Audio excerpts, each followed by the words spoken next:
Sun le zua le chian du ten sira nolin yang an chon chimo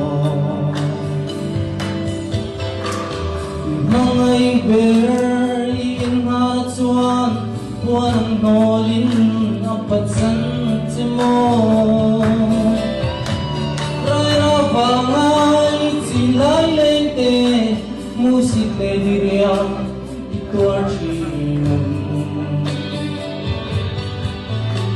Mariam kadang sulhan mohar mangin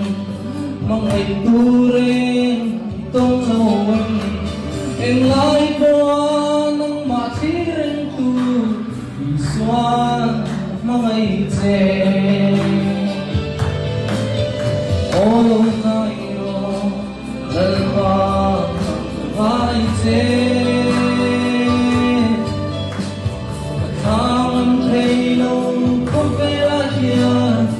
Sol na day himle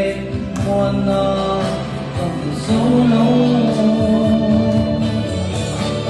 Inersula imen panse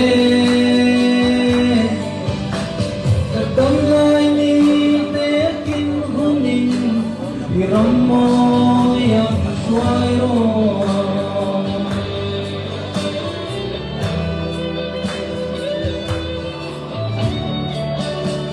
Ramlo huile hilti peite po anral lechi hobe lang ya Ro huile min thang te kha dai yal changin ang tham ral chi Pakhuan jing kun le ta dam chen tu eng tiang nge don Kashityam siyo Ashingok bagu alaw zuay nga Katong nani alaw chen Katyang ring rolan lisu Nang chow kamamote